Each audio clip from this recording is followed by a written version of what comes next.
বন্ধুরা, আজকে স্বপ্নের রান্নাঘরে আমি তোমাদের সঙ্গে শেয়ার করবো যে কাঁচা পাকা কুলের চাটনি। তো এই যে কুল নিয়ে নিয়েছি, কুলগুলা কিছু পাকা কিছু কাঁচা।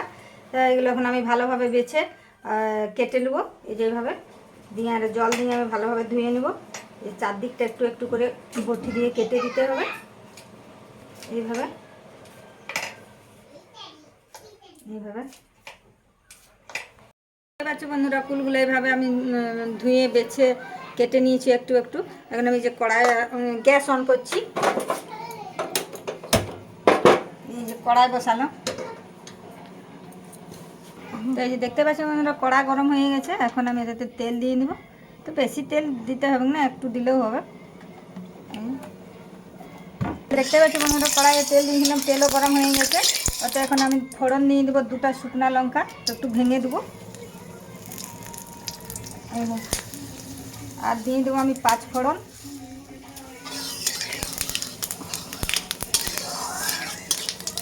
তারপর আমি দিয়ে দেবো এই যে কুলগুলো। ভালোভাবে নাড়াচাড়া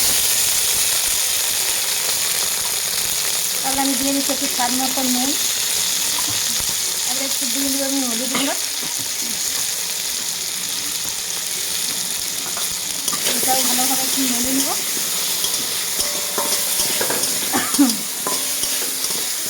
এটা এখন আমি একটু ঢাকা দিয়ে দেবো। তো এই যে দেখতেই পাচ্ছ বন্ধুরা, ফুলগুলো এখন আমি নরম হয়ে এসেছে। এখন আমি এতে দিয়ে দেবো একটা তেজপাতা আর দিয়ে দেবো জল। জল দিয়ে আমি আবার একটু ঢাকা দেবো, আবার একটু ঢাকা দিয়ে দেবো। তো এই যে দেখতেই পাচ্ছ বন্ধুরা, ফুলটা সিদ্ধও হয়ে গেছে, ফুটেও গেছে। ওতে আমি এখন দিয়ে দেবো এই যে চিনি দিয়ে দিলাম, আর দিয়ে দেবো এই যে একটা ভাজা মশলা